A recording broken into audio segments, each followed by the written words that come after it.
The following program is sponsored by Rob Warner at Guild Mortgage, NMLS number 825102. Welcome to the Happy Hour with Rob Warner, an hour of stimulating conversation adding value to your financial future. Rob brings helpful insights into many aspects of the mortgage and real estate industry. Now, here's your host, Rob Warner. Happy Monday, ladies and gentlemen. Welcome to the Happy Hour. I am Rob Warner with Guild Mortgage. Today's show, we have three people on the show today. Two of them are with Stand Down Sacramento Association, a veterans organization. Tony Creel, president of that organization, and Max Schell, director of that organization. So who's first? Hey, Tony, let's start with you. Thank you, sir. I'm glad to be here. Good having you here. Tell me a little bit, tell our audience a little bit about yourself. Love to. The Sacramento Stand Down Association was formed in 1992 by a bunch of group of concerned citizens, basically around a kitchen table. What we were finding is back in the early 90s is that the number of homeless was going up, which has now got to be a bigger problem in our community. But we were also finding vets in those homeless, and there wasn't enough people who knew what services were available to them to take care of those vets, what they were eligible for, what type of medical care, VA services, those types of things. So our founder, Don Harper, brought together a group of people modeling after a San Diego stand down that was started about 5 years earlier, and said, let's do one in Sacramento, with the focus being on the homeless veteran. And what he did is basically they brought together all the services and agencies necessary to support a veteran. That would be the VA, Employment Development, HUD-VASH, all the different organizations that could help them to bring them together in one place to where the veteran could come in for a one-stop shop and find out what he or she was eligible for. It's a great program. It's been going for the last 26 years. It's traditionally been a once-a-year program for 3 days where we provide a respite for the homeless. We basically build a tent city from the ground up and basically house them. We take them off the streets for 3 days, give them a place they can call their own, rebuild that camaraderie that they had. In the early 90s, we were seeing a lot of Vietnam-era vets that have been wandering our streets since Vietnam, not knowing what the various problems that they came back with from that horrible experience that they had. And as we've progressed over the last 20 years, we're starting to see more and more younger vets, primarily from the 80s, and now we're starting to see Iraqi and Afghan vets. So a lot of vets out there that need help. So why, they're all different reasons, I'm presuming, that they're homeless. There's a lot of different reasons for homelessness. A lot of them we're learning is now post-traumatic stress disorder, which everybody's heard about now. It's more prevalent now than it was back in the late 70s or in the 70s and the 60s. Guys came back and they were pretty shook up from Vietnam, and they just kind of said, okay. And they didn't know what to do with them. They didn't realize what it was. They called it shell shock in World War II. Some of these guys developed alcohol and drug addiction problems, which of course led to their downfall and their spiral down into homelessness. Bad relationships as a result of the PTSD. Could be a lot of different things out there for some of these folks. You never know until you actually start talking to the vets to figure out what exactly brought their issues on, and that could take a long time to get out of them. So same thing applies to the younger guys or gals, right? I mean, it's men and women, It's right? men and women, yes. We're actually seeing an increase in women vets on the streets now. About 8% right now. The 11% of homeless vets in California, about 8% can be female. They're younger. Some of them are older, that somehow they just ended up, they weren't actually involved in combat as much as our newer generation of young ladies are. And so we're starting to see more problems with them. But a lot of organizations are now starting to form and come online to work specifically with the female vets.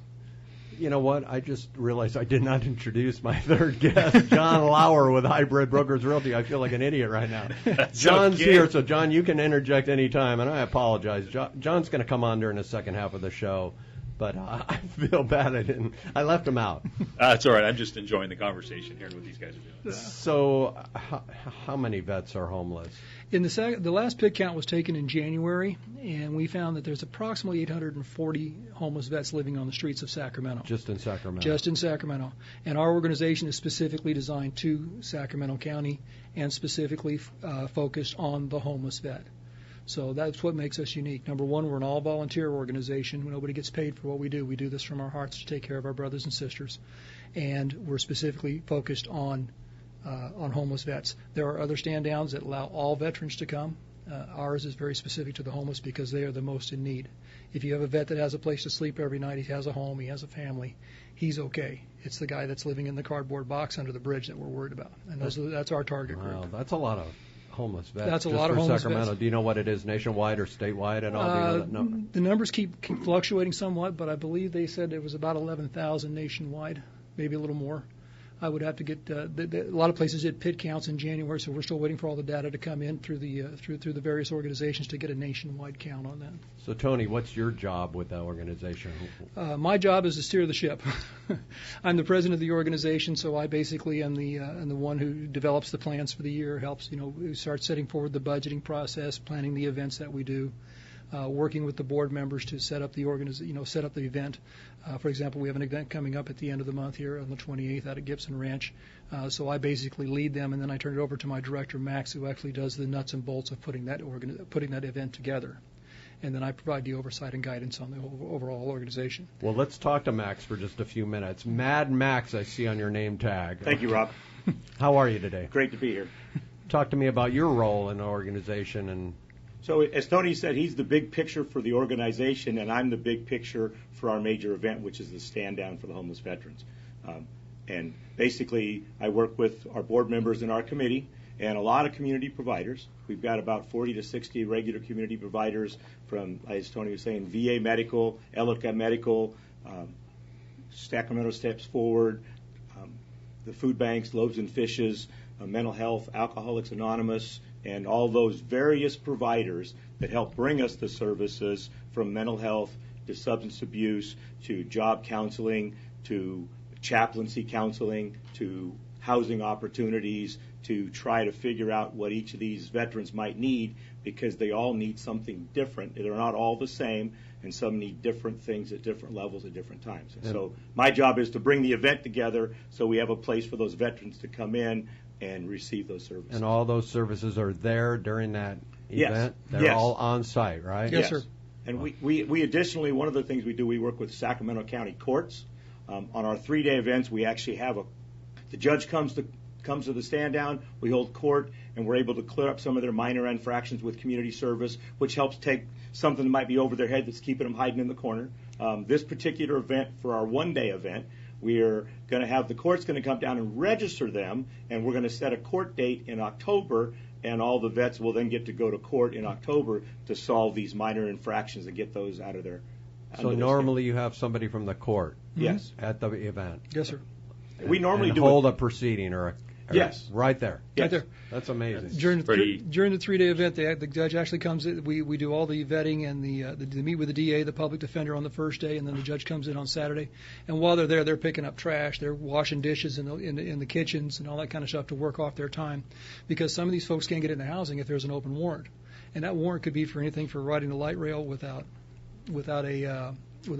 a pass or sleeping in the park or whatever, and that keeps them from getting into housing because they got a warrant. So we try and clear that up for them while they're there too. So we work with a lot of community agencies to make this work for our veterans to get them off the streets. So there's no harm that comes to them by now going to court, where they didn't have to do that previously at the 3-day event, right? Well, no, we did it at the 3-day event, but at the 3-day event, the judge comes to the event and we hold court right there. Okay. Now, because we don't have time with this 1-day event this year, we set the court dates and they get all the screening, and then they get with the DA and the public defenders and actually have a day in court separately. But it's the same as if the judge procedure. was Same procedure. That is, that's just It's amazing important to me. Yeah. So, okay, so this event that's coming up now, who's participating? Who's helping out with it? We have the VA will be coming out with their homeless patient aligned care team, which is a specific agency within the VA hospital over at Mather that works specifically with homeless vets. That's their whole mission. We have VA HUD VASH coming out. We have, as Max said, we have the courts coming. We have EDD coming out. We have Volunteers of America coming out with their housing and job referral services. We'll have we have Alcoholics Anonymous coming. We'll even have somebody out there to give their dogs a bath. Okay, hold that thought. Hold that dog bath thought, because we'll be right back, ladies and gentlemen. We're taking a short break. Welcome back to the Happy Hour. I'm Rob Warner with Guild Mortgage. We're being joined by Tony Creel, president of Sacramento Stand Down Association, a veterans organization helping the homeless veterans. Max Schell, director of that organization, and John Lauer from Hybrid Brokers Realty, who I forgot to introduce earlier in the show. Anyway, welcome back. We were talking about giving dogs baths. I don't know how we got off on that, but... Well, let me clarify that for you a little bit. If you notice, a lot of the homeless folks on the street have pets. One thing that we have found is that the pet is a very strong link to that veteran or to that homeless person, because that may be their only friend. So what we find is in order to reach the vet, sometimes you have to go an alternate route.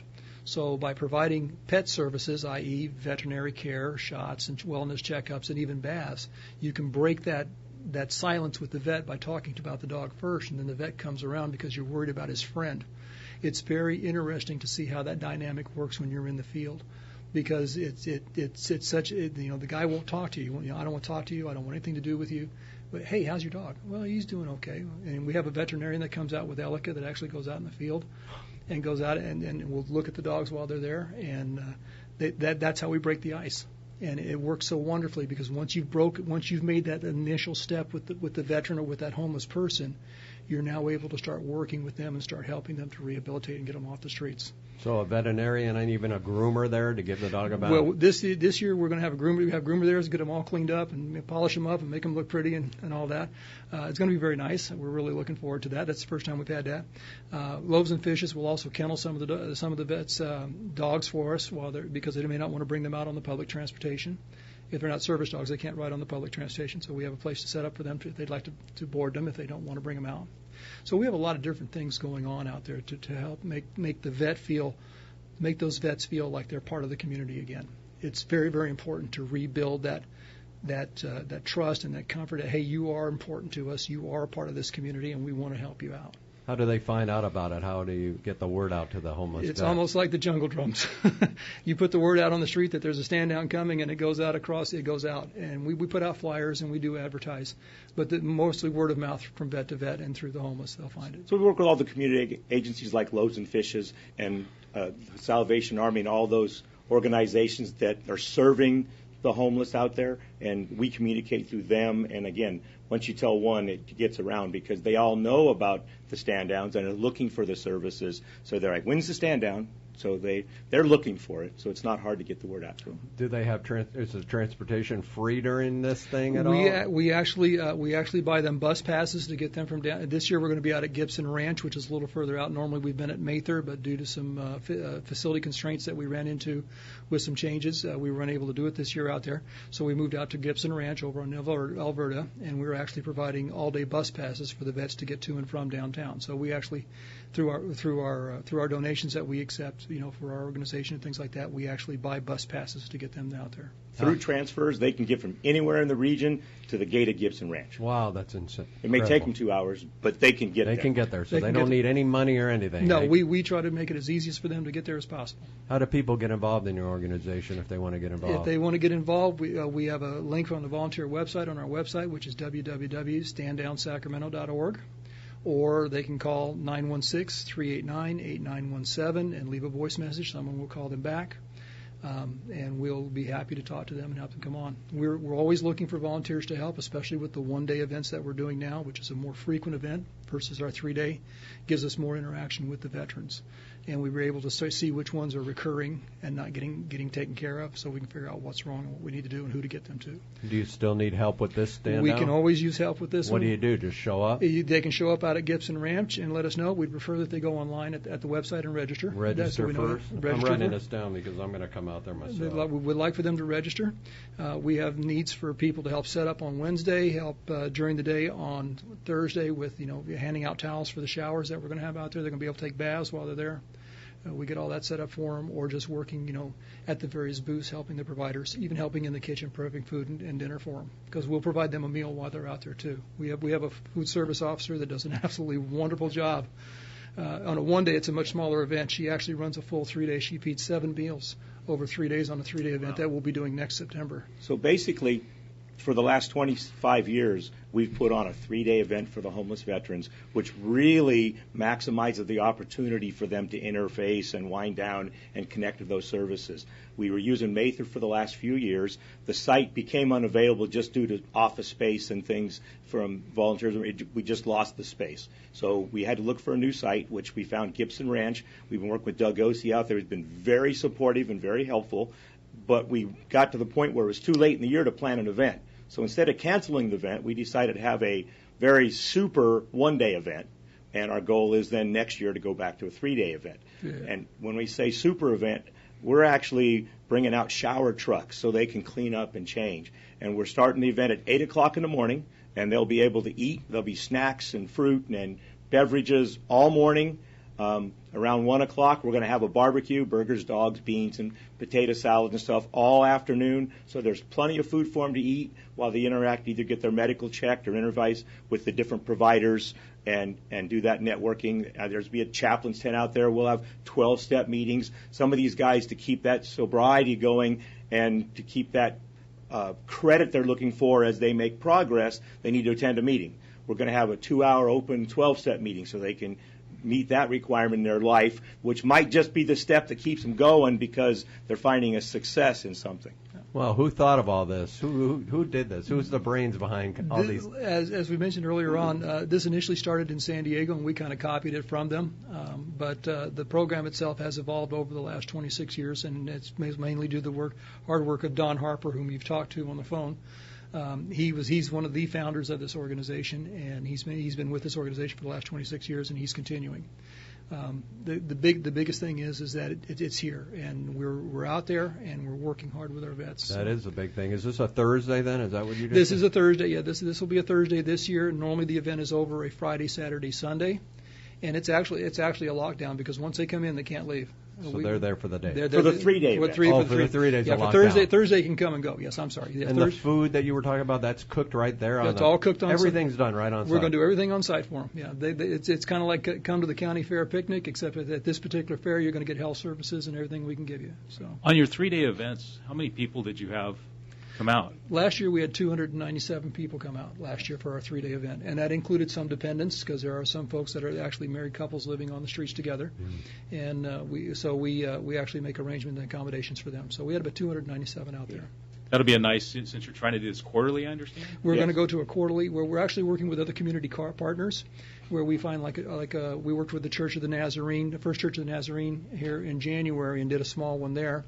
Had about almost 100 come through the Church of the Nazarene there, and then we did one in Rancho Cordova with the Heart Group out there. So we're kind of moving around in the community because we know that the population shift, and we want to kind of move with them, and we want to build the community partnership so that we can build a recurring contact with the veterans in the various communities. So. Yeah, the big 3-day event, again, is for homeless veterans, and we're talking about $70,000 to put on a 3-day event with fencing and setting up a tent city and all the services. Yeah. So it's a big endeavor. We do need donations and fundraising, as well as we get some grants through the VA and Department of Labor for homeless veterans, so that kind of ties our hands there. Our quarterly events, they cost us less than $1,000 a day, and so when we go out into the community, it's kind of hard to have an event. And as you bring in a homeless, you're saying, okay, veterans here, homeless, or non-veterans, okay, bye. So what we do is we serve all homeless at our 1-day events, but we do provide those extra services like the VA, medical, and some of those veteran services, but hopefully we're making a difference because we're actually interfacing with all the homeless, and we're trying to, if that does extra good, that's great, but our goal is serving the veterans, if that makes sense. That's wonderful. So the quarterlies are open to any pretty homeless much everybody, person. Yeah. And we did our first one last June, and we worked with the Sacramento Police Department Impact Team, a wonderful organization because they police with humane. They work with the homeless. You got different ways of dealing with homelessness, and they have rules that they have to follow. But they came to us and said, "Can you guys put something together for us and help us do this?" And we did. We actually put it together in a park on 28th Street, and it was our first endeavor on a 1-day, and it was a huge success because we did actually help both. We helped the veterans that we were focus group, but we were also able to help some of the other, instead of having the non-veteran homeless sitting on the side wondering if they could come in and say, yeah, come on, we'll take care of you too, and we helped them out. So how do people donate? How do they do that? They can. We have a donation site on our website. Again, it's standdownsacramento.org. They can write a check and mail it to our P.O. box, which is on the website if they'd like. If they'd like to, however they choose to do it. If they have a payroll deduction program through California Our Promise, we actually are registered with Our Promise through the state of California. What's Our Promise? Our Promise is the California version of the United Way here in the state, and I don't have my registration number with me, but I can get that for you and give it to you later. But you can actually make a payroll deduction. PG&E has now become a big supporter of ours too, because we're actually starting to receive routine donations from Pacific Gas and Electric. Oh, this is wonderful. I know that Guild is very involved with certain veterans organizations, so I'm going to have to mention that to my corporate office. We appreciate it. Yeah, like and we have a lot of VSOs that work with us. VFW, American Legion, also work with us during these events too to help out. So the county Veteran Service Office works with us. I mean, we have the amount of people that we bring together in one place to help our veterans is just phenomenal, and the agencies, they want to come. So we've even had small groups put on fundraisers, and we go out and participate with them for their couple of what's the charter school? Shana Prigmore did a Pets and Vets fundraiser chili cook-off. From her charter school, they have to do a community project, so she called us up and they did a fundraiser that supported us. And so we get projects like that. We're also putting on a big golf tournament at Mather. It's actually 2 days after the stand down, on the September 30th. And you can go to our website at standdownsacramento.org, or there's a more complicated birdieasypro.com/SSDA vet golf. But the point is, you can go to get a link from our website and it's a fun golf tournament. It's not to go out and win the golden prize. I mean, everybody out there, the goal is to make money, and that's exactly what we want to do. Make money for the organization. It's a scramble. It starts at 8 o'clock in the morning. Registration's about 6:30. Everybody goes out and has a good time. I understand there'll be a couple beverage carts running around, so by the time we get to lunch, we should be all really tuned in, and we're going to do auctions and raffles and things like that. So there's a lot of different things that we do for fundraising, and we're really beginning to build our fundraising efforts. We've always been sending out letters to folks like, hey, can you give us a couple $100 here, a couple $100 there, and then moving from grant to grant that we could get. This year we've been very blessed, and I will use the word blessed. We've had several major companies in the area. Tilton Pacific came on, and Rudolph and Sutton came on and actually made donations to us, very large donations to us. The Marine Corps Veterans Association made a very large donation to us. So we actually had a little more working capital this year than we usually have. So but anybody who wants to help, come on out. If you want to donate money, we'll be happy to help that too, because all the money goes back to the vets. We do not get paid for anything that we do. That's the biggest thing that makes us different. You're both retired vets, right? Yes, we are. Make sure that I put that out there too. We do have a lot of non-military that work with us, but a good part of our people are the vets because they really understand. But we do have a lot of community partners and friends that aren't veterans that support veterans. But the veteran community is one of our big strengths. Excellent. So website one more time, because we're winding down on our half year. Our website is www.standdownsacramento.org, and just type standdownsacramento.org. It'll come right up for you, and it'll be helping our homeless heroes. And phone number again? 916-389-8917. Well, it's been wonderful having both of you on the show, and it's a really good cause. So, folks, donate and show up and help out. we surely would appreciate it. And we'll be back after this break.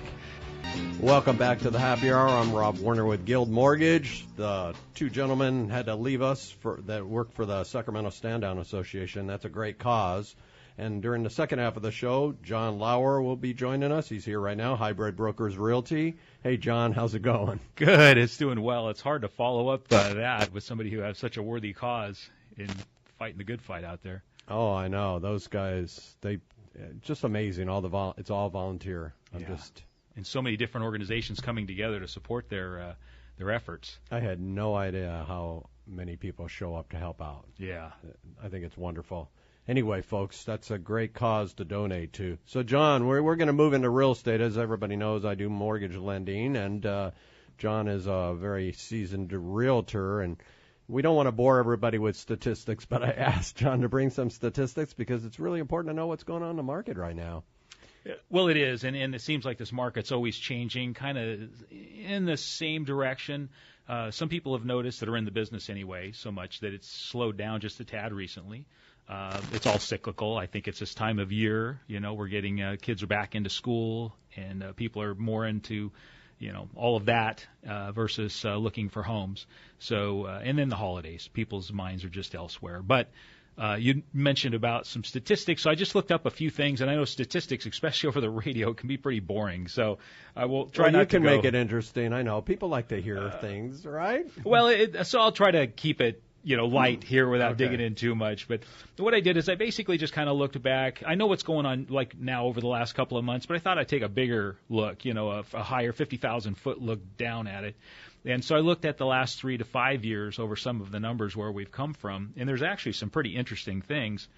Home sales, so if you just go back to 2014, and I'm just talking this is Sacramento County now, I'm not dividing it down to smaller areas, but for the county. And then I'm just going to keep it on a month-to-month basis. So what did we do in August of 2014, the number of homes that were for sale? Well, it was almost 3,500 homes at that time. A lot of homes on the market.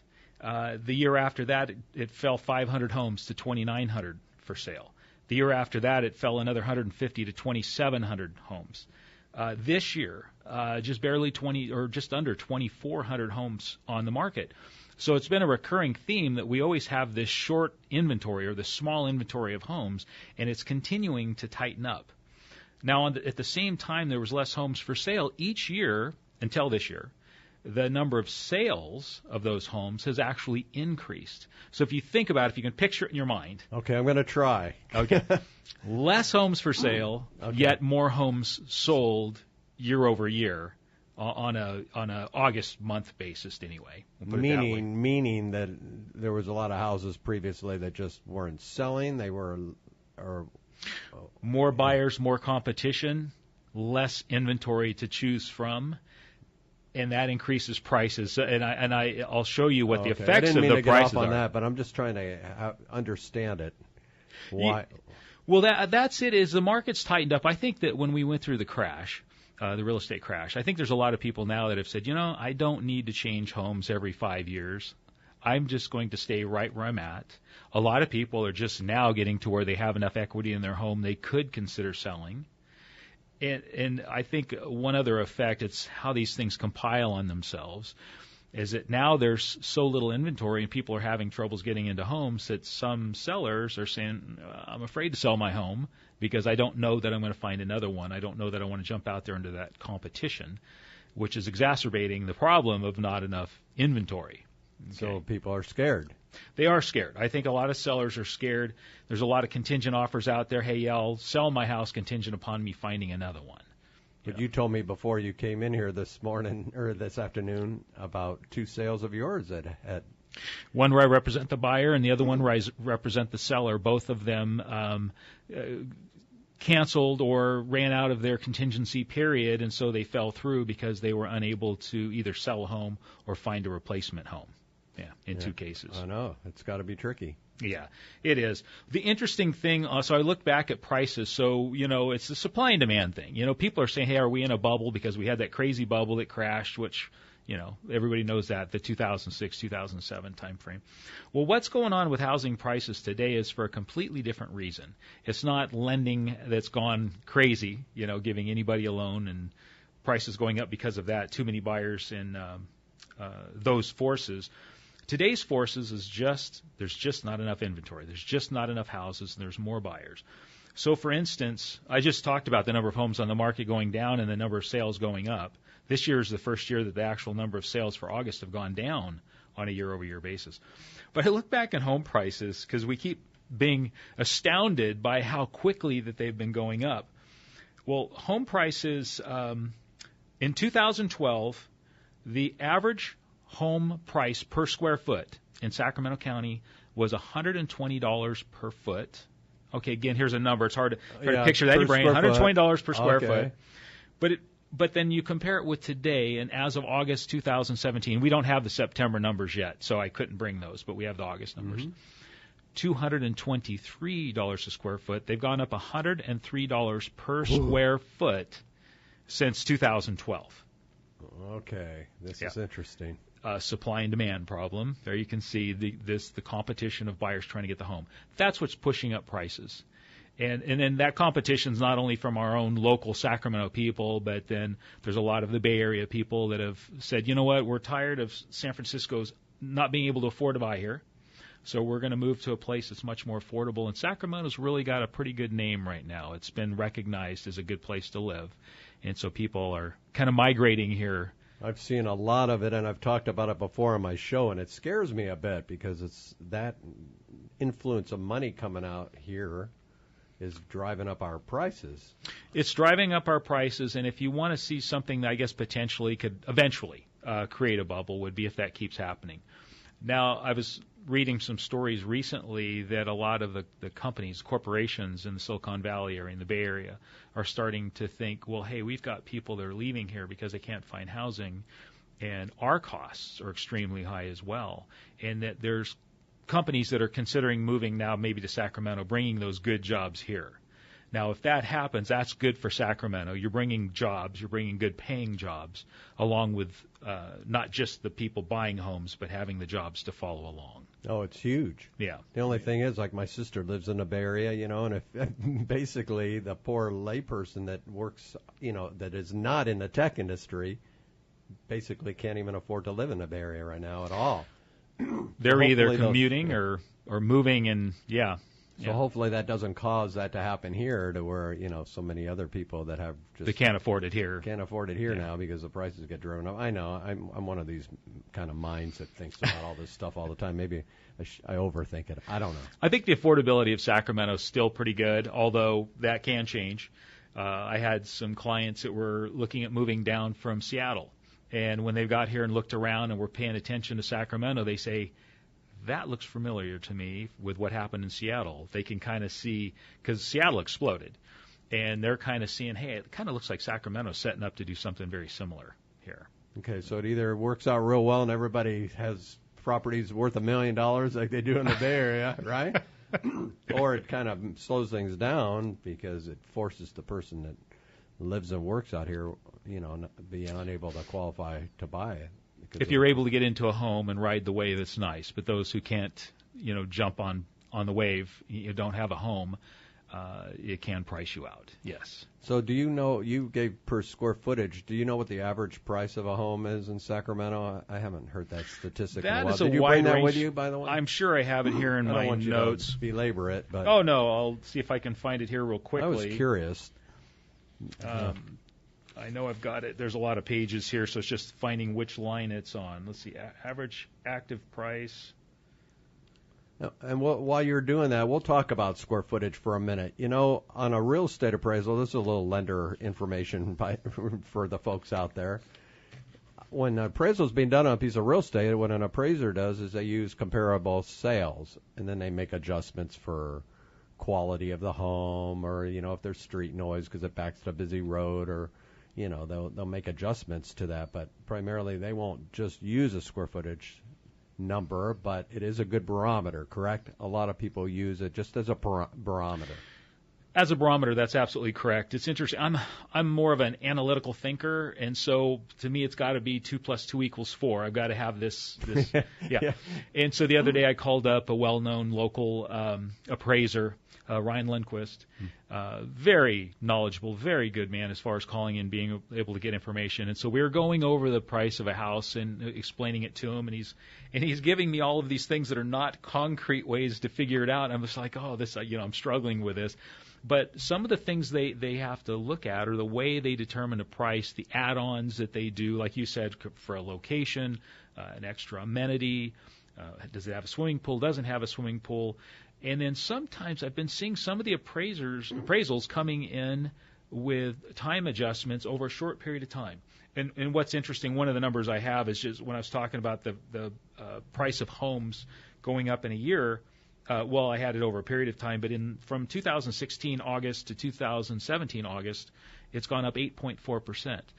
So you literally can take that 8.4% and divide it by 12, and they'll go in, and if the last comp they had was 2 months ago, they'll put on a pretty sizable number onto the value of that home, just going off of what the percentage increase homes in Sacramento have been seeing. Yeah, I know. That's some appraisers. I bet that you're going to see them shy away from that now, huh, with it slowing down a little bit, right? I don't know. I've given up trying to guess on the appraisers. I really have. I don't think Ryan likes time adjustments, does he? Some appraisers don't want anything to do with them because it's very, what's the word for it? Well, it's subjective. It is subjective, and it also will depend on the instructions you get from your lender on how they want to see the appraisal. Is it a refinance? Is it a purchase mortgage? And they're given different instructions at different times. But it is subjective, where you may get, if you had 5 different appraisals, you may get 5 different numbers. Hey, John, give out your contact info real quick because before we come up on the break. Okay. My phone number is 916-997-0208, and my email address is john@lauerhomesales.com. Lauer spelled Lauer. Thanks for doing that because we got kind of off a little bit funny on the introductions today, so I want to make sure we covered that. So how long have you been in real estate, John? I mean, you've been doing this for a while, right? As an agent, actually only for about 3.5 years. In real estate, my entire life, pretty much. I've been a contractor. I've been a property flipper. I've been involved in lots of transactions, just not the one writing the contract with a license. So this is something I've always done. Yeah, you're really knowledgeable. I really enjoy having you on my show because I'm also very technical about everything. But hold that thought. We'll be right back with John Lauer right after the break. Hold on. Welcome back to the Happy Hour. I am Rob Warner with Guild Mortgage, and I'm joined by John Lauer, a realtor with Hybrid Brokers Realty. And right before the break, John, I'm a real technical loan officer, and so, that's my strength, and I appreciate that you're that way because I think nowadays, as tough as it is in lending and in real estate with all the contracts and everything, you have to know your stuff. I agree. Some people go in with that kind of shotgun method or just a wing and a prayer, if you will, and I don't like to do it. I like to have a method or a calculation to come up with the things that I do or say. Yeah. People are always telling me, and I'm not tooting my horn, they're always complimenting me because I'm giving them a lot of information. I'm not leaving them blind through the transaction. They know every step of the way what's going on, what to expect. I'm sure they get that with you too, right? They do, and the accessibility as well. Yeah, I'm very responsive getting back to them, and I enjoy. I guess there's an educational part, which I think is what you feel. I enjoy educating people on the process. Because nobody, people tell me, gee, when I bought a house, 10 years ago or 8 years ago, my last transaction, I didn't have a clue what was going on. Right. Do you hear that a lot from folks? I do. A lot of people will compare the service that I've given them, or they'll talk about past agents that they've worked with, and it's not necessarily been a pleasant experience. So we've covered this before on this market we're in, and yeah, it seems like, my wife and I live up in the foothills. It seems like the foothills area is really starting to boom a little bit. I don't know if you get up there that often. We're up in Shingle Springs. It seems like a lot more people wanting to get out of the city. Do you think that might be the case? It just seems. I think it goes in phases or cycles where people want to get out. I think when gas prices went really high for a while, I think it hampered that, along with some of the economic things. Seems like we're now on a recovery path, not a super strong one, but we have a recovery going. Gas prices are still low. And I think that all helps with people considering or thinking about moving out into the country areas. I know, because I'm always paying attention naturally because, what the business I'm in, but also, it's wanting to know what's going on in my own neck of the woods. And I'm seeing sales, selling fast, and, even cash offers up there right now. So I don't know if that's Bay Area money or what that is, but it's cash. Mm-hmm. Yeah, there's actually quite a bit of cash again, not to the extent that it was a few years back, but there's quite a few cash offers out there on the table.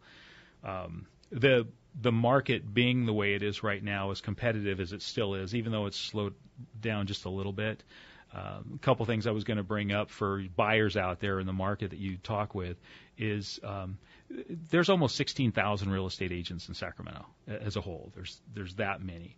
Out of those, though, the number that are actually knowledgeable and work in the industry full time and are very good at what they do is a much smaller number. And so there's some people that just say, I found this realtor, just seems to be a nice person, and so they go with that agent, but they don't understand that if they don't know a little bit more about that agent and how their knowledge and their experience is, it could be hurting their chances for getting a home when they're up against competition from other agents that have more experience. Just something to be aware of. I would say if you can, try to find agents in Sacramento that are maybe in the top 10% of the agents available. That gives you 1,600 agents to choose from. But those ones you know are in the top percentile. They're the ones that are doing the most work. And I try to equate that to if you were going to have to hire an attorney, do you want the person who's brand new or the person who does it on weekends on the side or hasn't done very much of that business? No, you're probably going to want somebody who's experienced in the business and can do a good job. The same with a lender.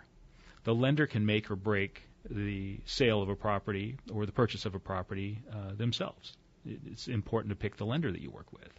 I can't agree with you more, and I'll tell you what, I go the extra mile. I call the listing agent when somebody's writing an offer and let them know the credibility of my borrower, and that goes a long way. And I'll hear, this is what I usually hear from the listing agent, wow, this is really great that you're giving me a call. Tell me that. And that's another little, not a secret, but just something I do that helps to get the offer accepted. Well, and that extra little thing actually means a lot. What you're trying to do, so if a buyer, if you think about, I tell my buyers when I'm working with them, turn the cap around. You're now the seller. And what's going to make you feel confident when you pick one of these offers out here? If you know that the buyer is extremely qualified, if you know that the lender is very attentive and calls and will confirm the strength of that client, it's going to give you confidence. And so as a buyer, maybe you don't think about that, but if you try to turn that hat around and say, what would I want? What would I look for when I'm picking somebody to buy my house? And then you try to mimic that. Try to have those strengths that would make you stand out versus the other handful of offers that they're most likely getting on the same house. That's a good idea. You tell them to turn it around so they pretend they're a seller. Sometimes these letters, do you have your buyers write letters? Because I've seen offers get accepted. Like we just had a veterans organization on here, but I've seen a veteran seller take up maybe a lower offer because the person buying a house is another veteran. You know what I mean? Just for that reason alone, they chose an offer that maybe wasn't the very best price. You make an emotional connection with a seller many times. And yes, that's kind of one of the things that I'll do. I'll have them do it, not only a letter, but it needs to be with a nice family photo as well. A letter in and of itself is good. But then if you put a photo where they can make a connection as well, it really has a big impact. And I tell a lot of my buyers, some buyers out there, again, when they're picking an agent, they think the only thing that separates the agents is which client can put in the highest dollar amount offer. And I tell them that's not true. I get lower dollar amount offers accepted all the time because there's other things that seller may be looking for other than just the dollar. Now, if it's an investor, if it's a flip property, he doesn't care about any of that. He just wants to see the highest net. But if it's a family person who's been living in the home for a while, they like their neighbors, they've raised their kids there, and they'd like a nice family to live there and raise their families to as well, to continue that on, that letter's going to mean a lot to them. Yeah, I know. It works.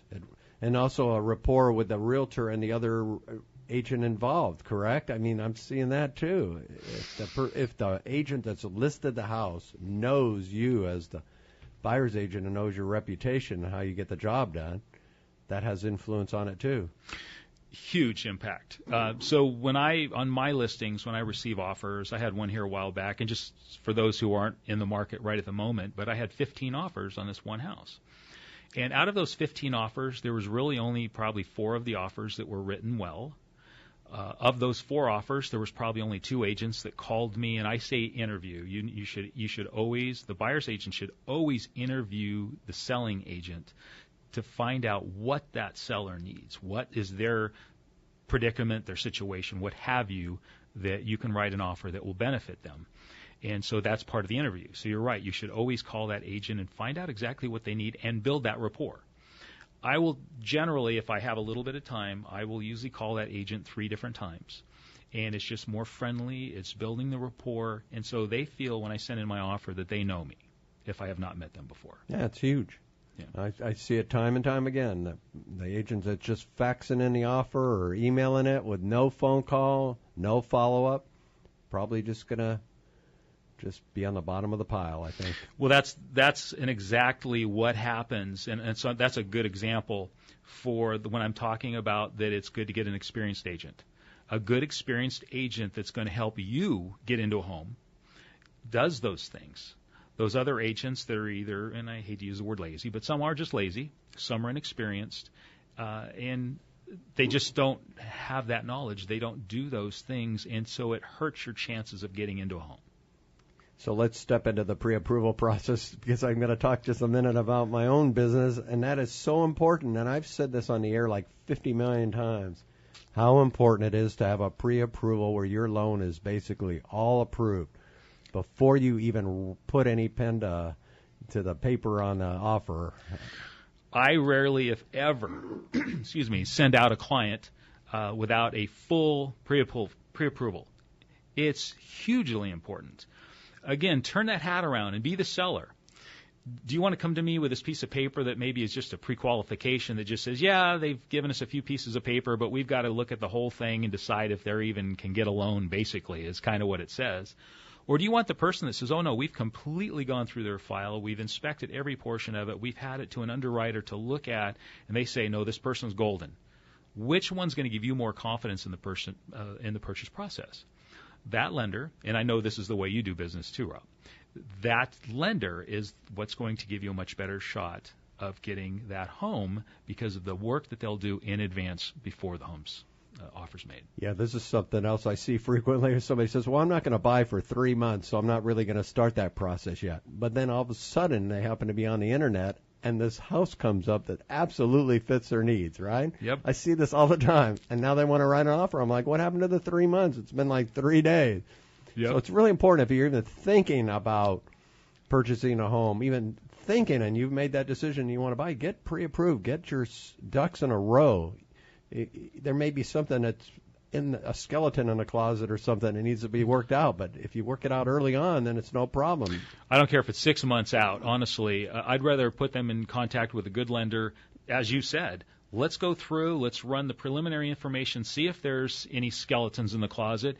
That way, if there happens to be some there, it gives you time to address it prior to the time you find that perfect home you fall in love with. Yeah, I know. That's my number one pet peeve. Talk to a lender, go through the steps, get pre-approved. That's the number one place to start, and then go see John Lauer at Hybrid Brokers Realty, because this guy's going to take care of you. I mean, put out your contact information again, because I know we're winding down with this show's blowing through fast today for some reason. They always go fast, and I might hear, but I appreciate it. My number is 916-997-0208. My email address is john@Lauer Home Sales. Lauer is Lauer, or you can go to LauerHomeSales.com. That's my email or my website. It's been great having you on the show, John. Thank you so much. Thank you. Everybody, we'll be back next Monday at 4 o'clock. And remember, the Happy Hour with RobWarner.com or Facebook, the Happy Hour with Rob Warner, and you'll see the shows that are on there. They're all recorded. They're all on there, the full shows, so you can view them at any time you want. So hopefully we've been some help to you folks today and given you some good information. So have a great week. Mortgage Company is an equal housing lender. NMLS 3274. Licensed by the Department of Business Oversight under the California Residential Mortgage Lending Act. Rob Warner. NMLS 825102. All loans subject to underwriter approval. Terms and conditions may apply. Subject to change without notice.